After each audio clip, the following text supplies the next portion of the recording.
I experience grief waves.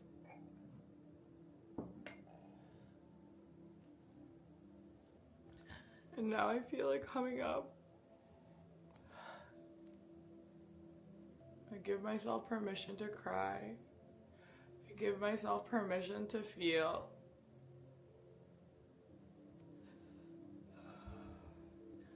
We've been raised to not cry and not show our feelings. So over time, this has become a learned response in the nervous system. That when you do cry,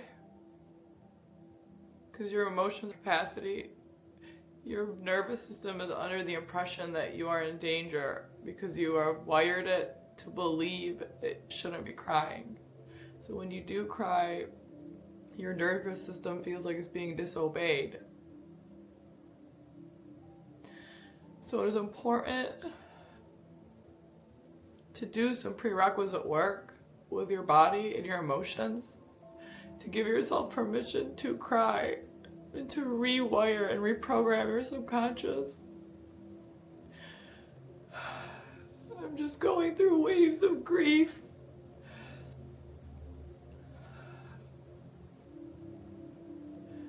I am separating with my partner for many reasons.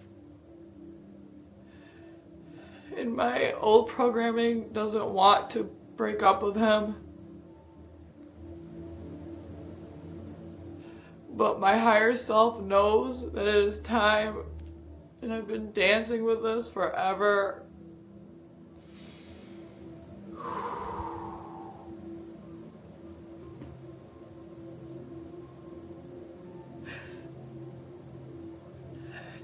If you are going through something like this, it needs to end. It just isn't serving either of you anymore. And it's hard to do. Know that you're not alone.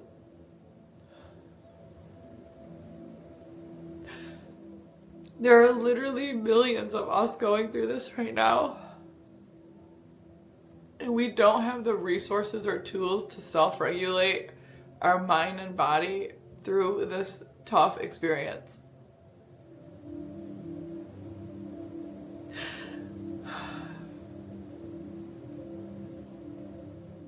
I'm not going to go into too much details about the relationship, but we've been together for 3 years, but I've known him for 5 total. God puts people in your path for a reason. We meet people for a reason. No matter how rough or bad or toxic it becomes, there's still a spiritual reason why you have crossed paths with this person. I'm not by any means saying that my partner is toxic. I have dated toxic partners before. Extreme narcissists. You guys get it. But it's important to know that these are lessons. These lessons are blessings. The most powerful reframing for me was bless this experience for teaching me. Bless this experience for showing me who I am. All lessons worth knowing are hard. I never used to believe it, but I believe it now throughout my spiritual journey that we actually said yes to this life. You were given a choice before you incarnated into this physical realm by your creator. You were given a choice if you wanted to be a part of planet Earth. If you are here, you said yes. I know it's hard to believe. It may not resonate with some of you. And that's okay. You can take it or you can leave it. And if it resonates with you, this is my truth. That you said yes to being here on this planet. And when it's hard, just remember that you said yes. And that's how I anchor back into my body. Is I said yes for a reason. It wasn't even until an ayahuasca ceremony when I said, why did I say yes? I was crying so hard in the ceremony. It was the hardest I've cried. And I remember, like, in my mind arguing with Mama Aya saying, why the F did I say yes to this? I was able to sit and process my entire timeline of my life and all the trauma I have experienced since I was literally born. And just watched my whole life really process the pain and the trauma I've been through. All of the abandonment from my father, all of the verbal abuse from my father, all of the extreme bullying in high school. I was bullied for 4 years straight in high school from the first moment I stepped there. About my voice, that it was deep. So I learned to mute myself for 4 years.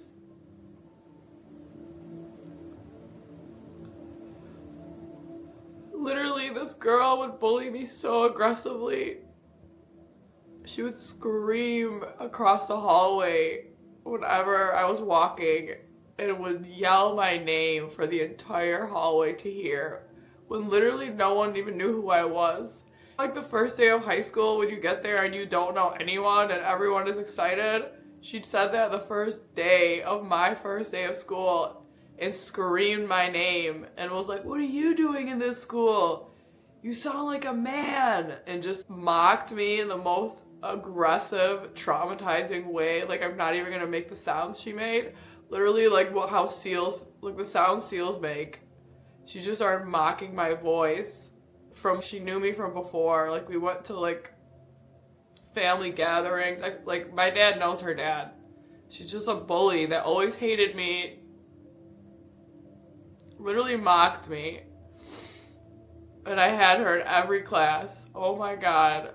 She was so mean. And she would literally mock me every day. The horrors I had waking up, going to school. Never defended myself. Terrified to talk. People all outcasted me because she was popular and they had to do what she said, and they didn't want to get mocked by her either. I had no friends. I was suicidal. Never told my parents. Just terrified of school, hated public schools. Always sat alone. I would literally hide in the bathroom stall. I barely passed high school. I almost failed because my nervous system could not be in a safety to regulate and to receive anything the teacher was saying. So I was terrorized for 4 years. When we had gym for the first time where all the girls became friends with each other, she literally screamed out loud in gym. We were all sitting on the bleachers. The teacher walked away. And she was like, someone stole my boots. And she made that up. She yelled my name and all the girls looked at me and she was like, I know you stole my boots. You stole them from my locker. And I was mortified. I didn't even defend myself. I was quiet. I just started crying. I was like, no, I didn't. And everyone just looked at me like, don't talk to that girl. And I was just outcasted. And then I would go to a normal class like math or something and she would be in there. The teacher would call attendance, and I would hate the part where I had to say here. And she would go, here? She's like, gosh, you sound like a man. Why are you even here? And I would just be silent. My body would be frozen. I would freeze and I would contract. I would feel my body energetically just separating and fragmenting. And I just held in my nervous system at such a young age. Such a young age. 9th grade, 10th grade, 11th grade, 12th grade. She did it for 4 years. So it started to rewire my brain. It started to change my brain chemistry. It started to look at me like I was a piece of trash.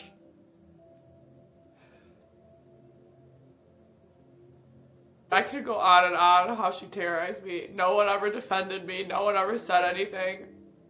I never defended myself. I told no one. I would go home and cry. I hated my voice. I hated myself. I hated everything about me. I literally wanted to die. Like, genuinely wanted to die.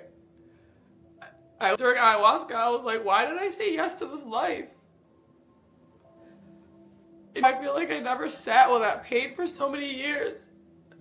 And I even was bullied significantly before that in schools. I was just so weak. I was just an easy prey. I was bullied on the bus. Buses are horrifying.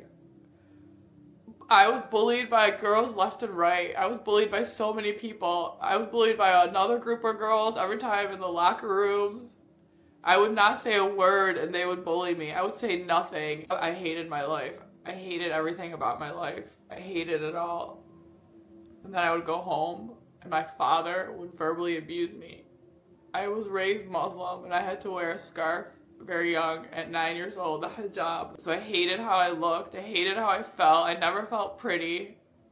No guys would ever look at me. I was absolutely suicidal.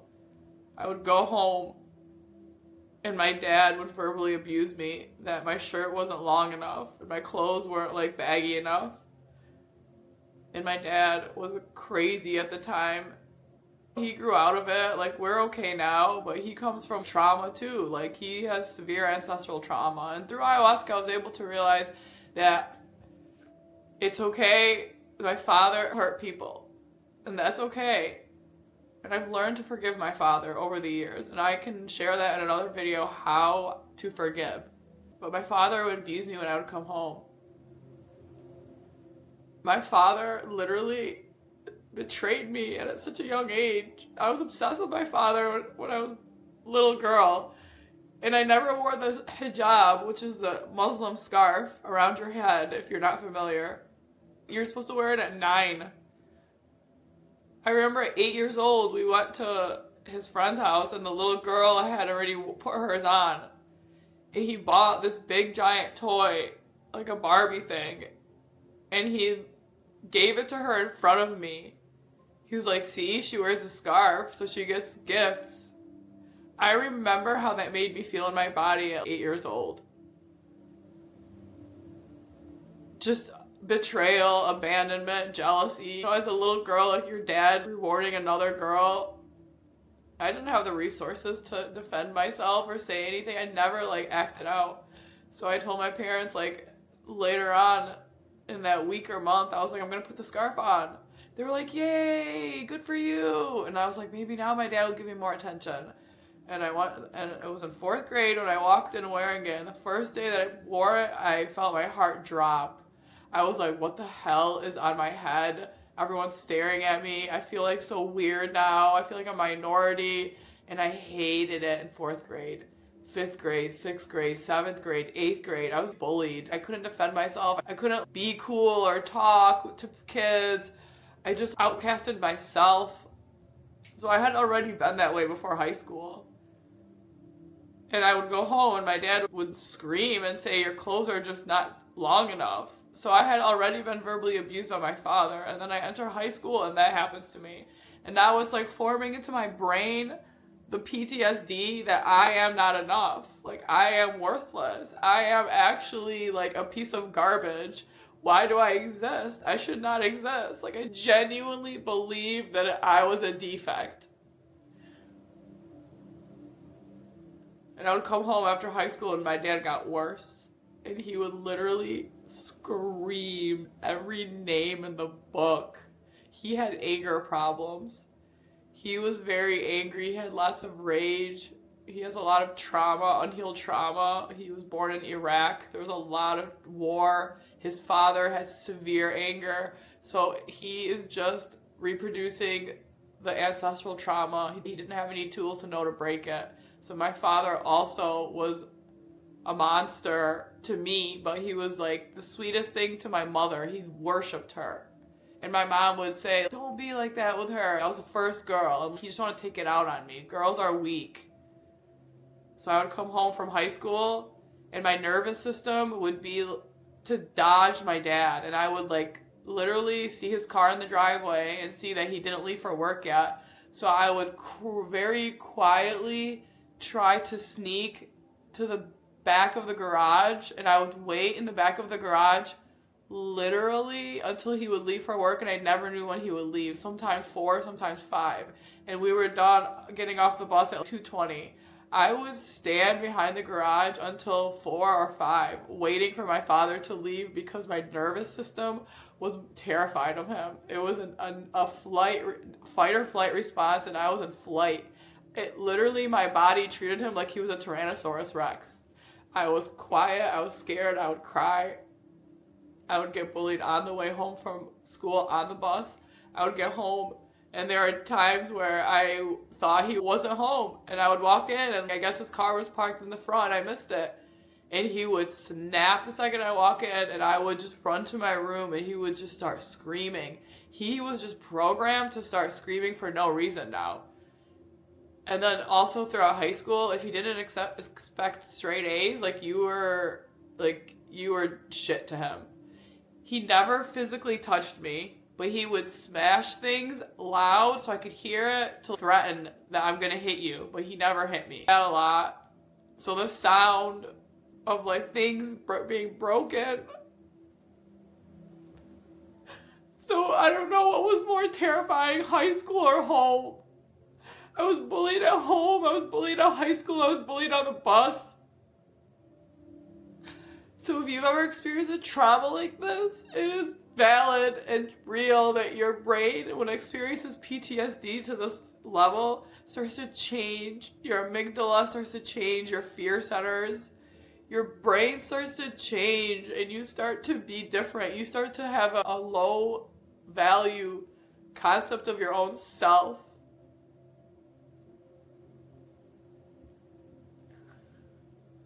I didn't know that this was not normal. I had no idea. This is all I ever knew.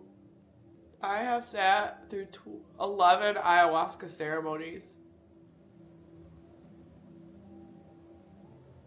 to literally process how much trauma I've been through. I didn't know who to talk to. I talked to nobody. I kept it all inside of my body. So my nervous system had collapsed at a young age. I got older, and it just went downhill from there.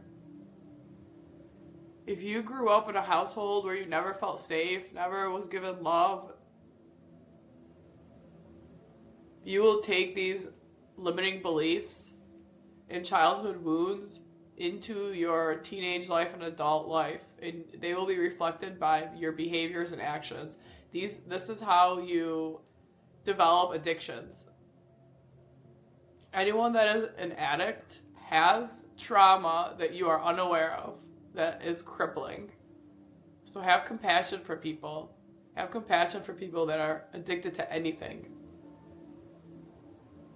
Even have compassion for people that are addicted to porn.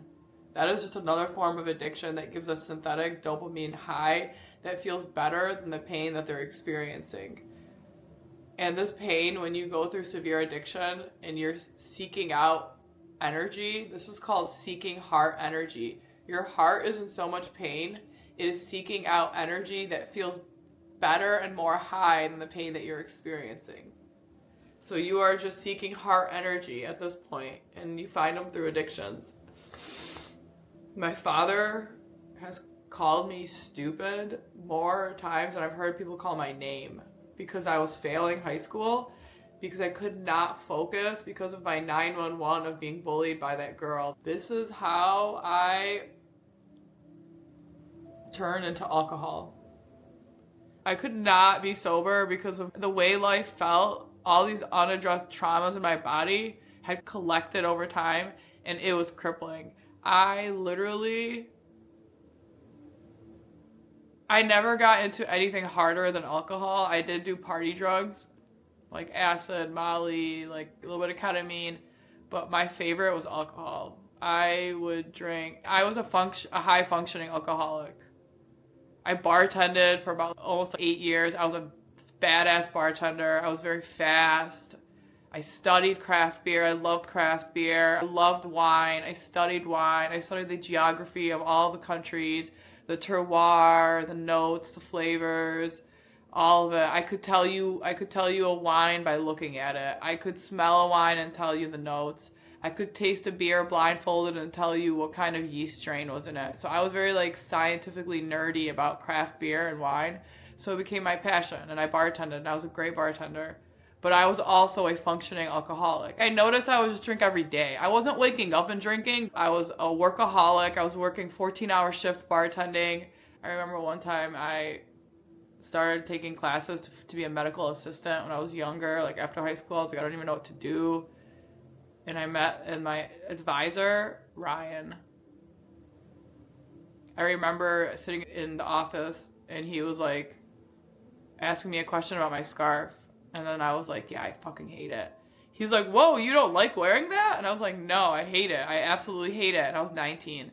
He was like, can I ask you a question? He goes, why are you wearing it then? And I was like, what do you mean, why are you wearing it?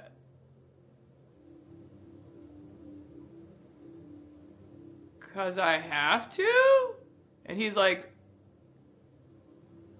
no one's making you do anything you don't want to do.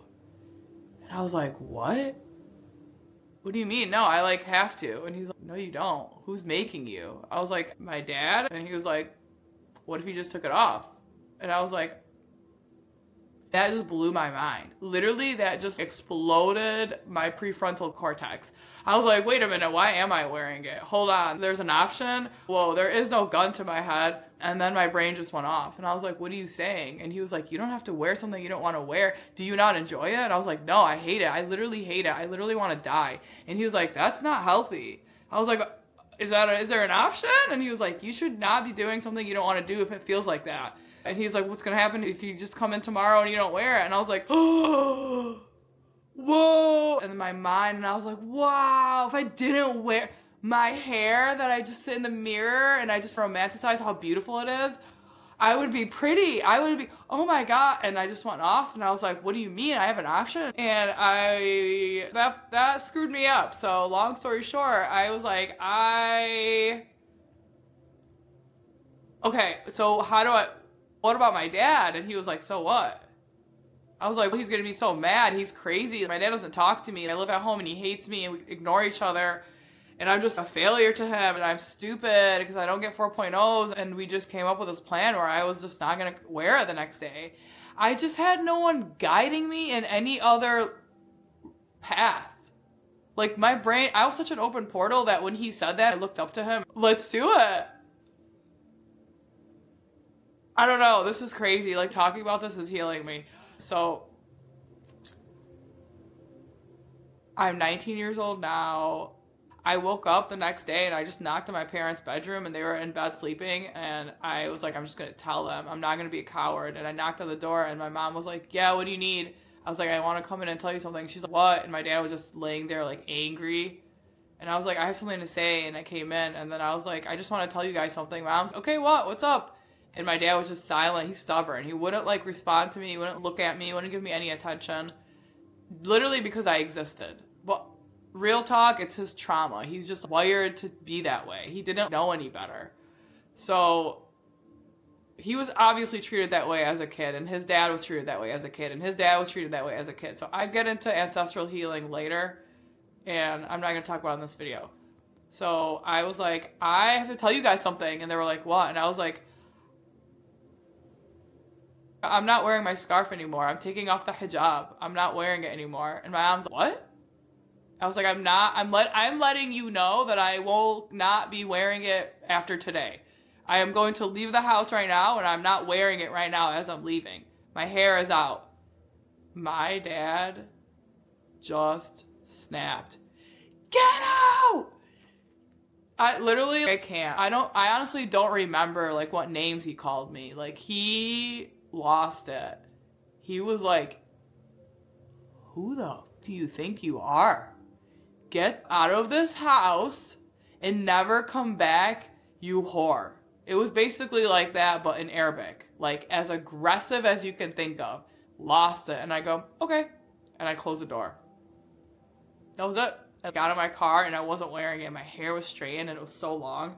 And I was on my way to medical assisting school and I was dying to see Ryan. Dying to see him. Literally ran in the school, flew up the stairs, found his office, and was like, hi, I'm here to see Ryan. And he wasn't in his office.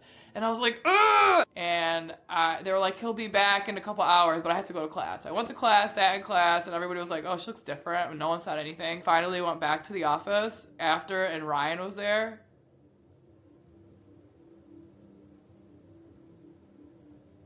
And he saw me, and he was like,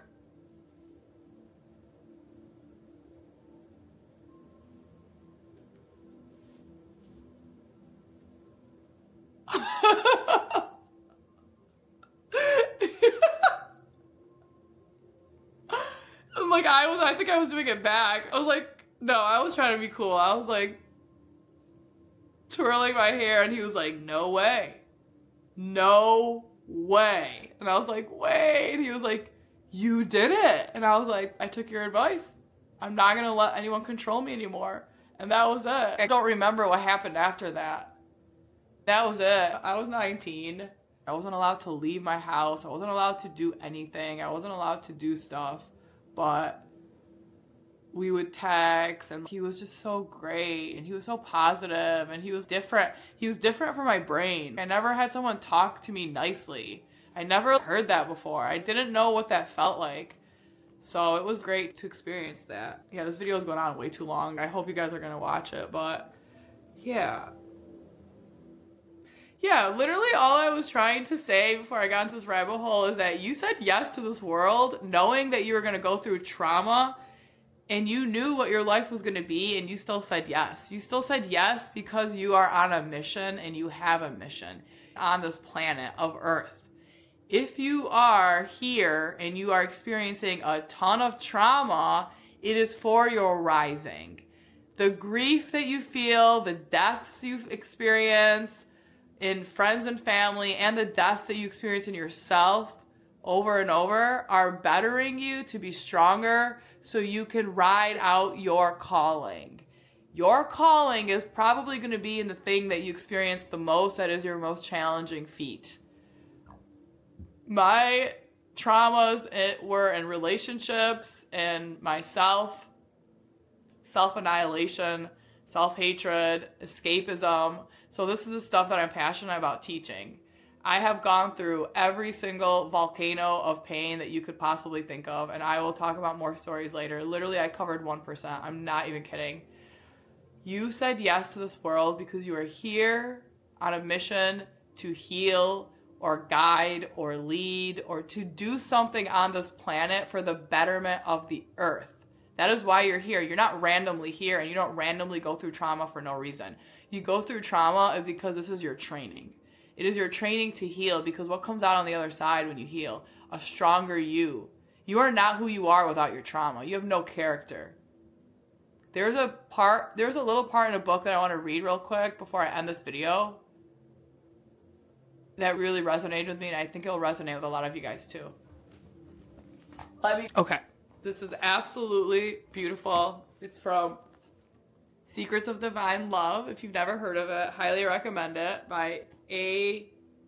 Halwa, which means beautiful in Arabic. This is a great book. I want to read this part to you. Life is a test. The Quran, so I was raised Muslim. I'm highly spiritual. The Quran, the Torah, the Bible, they're all the same. They all say the same thing. None of them are wrong. It's all about how you interpret it, and they all have the same message, and they're all beautiful in their own ways. There's not going to be one book for everybody. There's not one race. You get what I'm saying. So, like, all accept all. So I'm going to read this part. It's called Life is a Test. The Quran, the Muslim book, when we shift our perspective from what God is doing to us to what God is doing for us, we are able to see that although God may not always give us what we want, He will always give us exactly what we need. Every trauma, every tear is for you. It's not happening to you, it's happening for you. God knows what soil your seedling soul needs to blossom. He gives you people to love you, to leave you, to inspire you, to doubt you, and to believe in you. Out of His love, God lets the world hurt you and break you. Not because He wants to destroy you, but because He wants to show you your hidden strength that only can be manifested in the cocoon of trials. Quote 94:5 is beautifully shown through the popular teaching story of a boy and a butterfly. It's gonna hit you hard, okay? Breathe with me, we're doing this together. A young boy spent hours watching a butterfly struggle to get out of a hole in its cocoon. Seeking to be of help, the boy grabbed a pair of scissors and carefully slit the cocoon open to help the butterfly out. To the boy's surprise, the butterfly came out with shriveled wings and spent the rest of its life bound to the ground. The boy did not know that the butterfly's struggle of digging its way out of its cocoon is nature's way of strengthening its wings enough for it to be able to fly. The butterfly does not fly despite its struggle out of the cocoon, but rather because of it. Life is not happening to you. Life is happening for you. Your pain is for you. It is a gift. The most precious gift you can ever receive is your pain. For the one who doesn't understand the stages of growth, a seed becoming a tree looks like destruction. When the soil squeezes the shell until it shatters, it looks like punishment, like undeserved pain. But the seed does not curse the sun and rain for breaking it open, because it knows that its potential is far greater than the limit of the shell. A loving and merciful God recreates you by breaking you out of the cocoon and cages of the past.